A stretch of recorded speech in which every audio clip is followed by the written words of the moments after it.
Hello, this is Linda Jackson. I'm a student of Brahman University. This video presentation is part of my assignment, and the topic is Stakeholder Education Plan for Childhood Obesity Introduction. The consistent increase in obesity rates in most countries submits that some programs aimed to battle obesity have not been effective in curbing the obesity epidemic due to some crucial stakeholders' guidelines not in place. Obesity rates are increasing because of a gradual weight gain in most populations, which need the intervention of the stakeholders.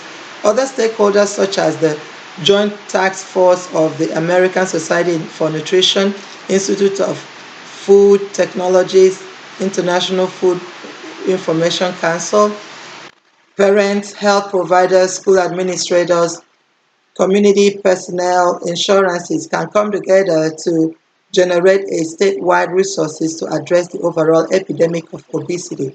Stakeholders have confidence in the work aimed at helping children and adolescents make conscious small changes in lifestyle behaviors by changing environmental factors. Example, liquor store, fast food restaurants have added to extreme energy intake in the decreasing rate of physical activity that will be effective in reducing obesity rates. Numerous community-based interventions (CBIs) have attained a substantial decrease in the body mass index of children. The stakeholders from diverse organizations and sectors work together to design and implement interventions that will influence issues within their role in a community, schools, health services, or government sectors, with the representation from local government, early childhood settings, health services, and academics.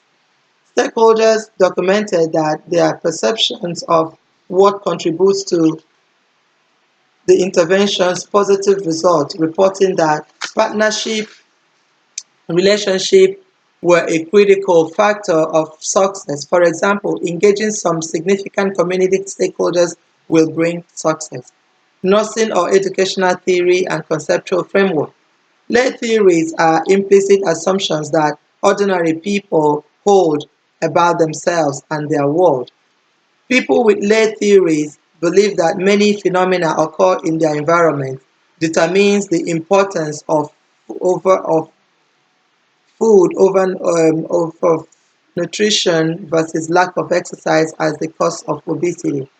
Obesity is already acknowledged as one of the most dreadful public health concerns in the world and might likely get worse because obesity rates are continuing to increase in most countries.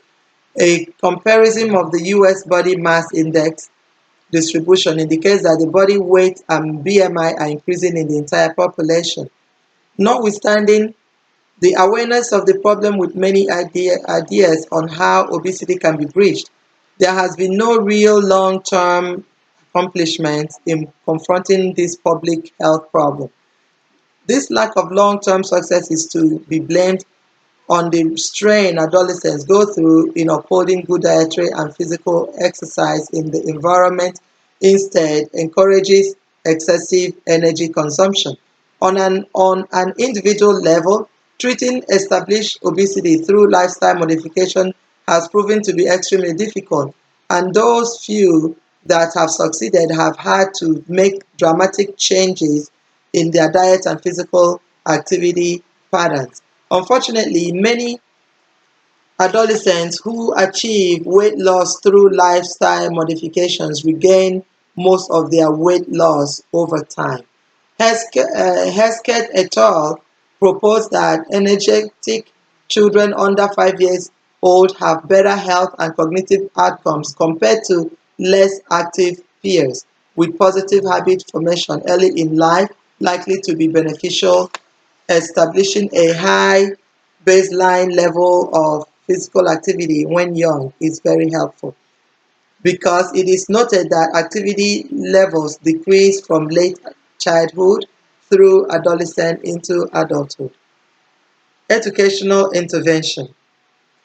The group agreement and consistent stakeholders leadership is the most critical factors for the effectiveness of the intervention, using the community building approach to improve healthy eating and active playing.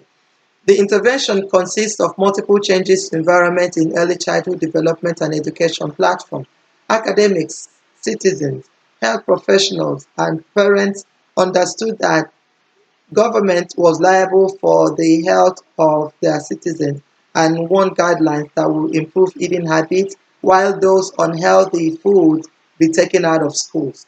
Consequently, government bodies, U.S. Department of Health and Human Services, Department of Agriculture, and scientific organizations, U.S. Surgeon General America on the Move, American Diabetic Association, the American Heart Association, American Cancer Society, and My Pyramid Corporate Challenge supported and adopted small changes approach to modify diet and giving out guidelines for physical activities. These guidelines recommend 30 minutes per day of moderate intensity physical activity 3 to 4 days a week, 60 minutes per day of moderate intensity physical activity to prevent weight gain 3 to 4 days a week, and 60 to 90 minutes per day for physical activities to maintain weight loss and avoid regain. It is also essential to understand the meaning of the energy gap in weight gain and weight loss paradigm. Energy gap for preventing weight gain is the average difference between energy intake and energy expenditure of an individual that leads to weight gain over time. This energy gap is the level of energy intake above energy expenditure that is causing weight gain. For example, an extra 15 calories per day will not lead to continuing weight gain over time, whereas an additional 15 calories per day above energy expenditure will cause weight gain. Agreeing that obesity has many causes, there is unanimity that unhealthy food environments are part of the problem, and it's essential to change this structure to prevent childhood obesity. Implementation plan. Stakeholders have several implementation plans that can benefit childhood and adolescents to prevent obesity and decrease BMI. A meeting is called to bring the most stakeholders together in a neutral ground. Then the title of my clinical scholarly project is introduced as Obesity in Hispanic Preschool to Adolescents 3 years to 17 years of age. Does engaging in daily physical activities help to reduce BMI as compared to those who do not do daily physical activities in 3 months? Stakeholders were educated on the dangers of obesity and how it can bring down the community's health in generations to come if something is not done to reduce it.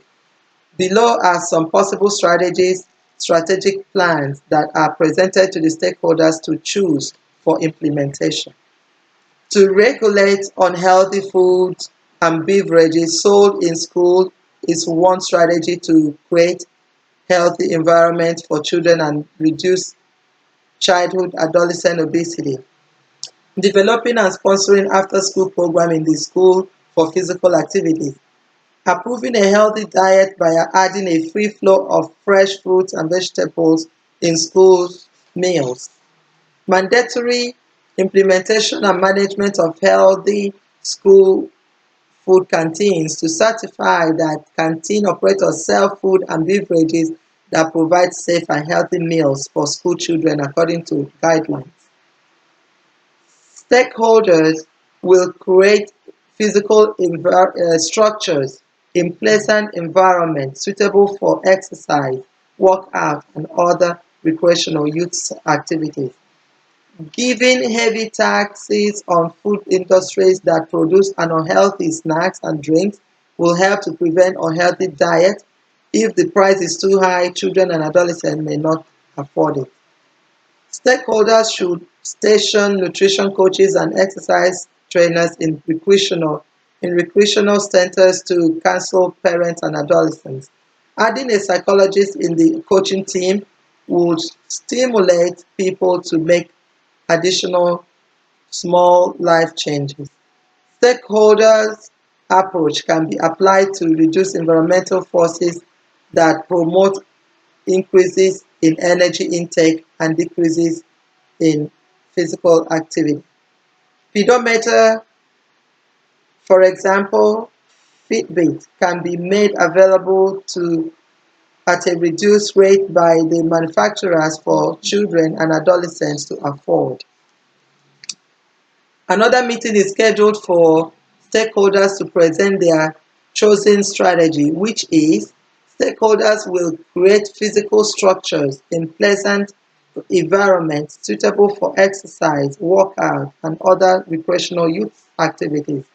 This CSP aims to provide evidence-based practice that support the effectiveness of using physical exercise to reduce and decrease BMI among children and adolescents.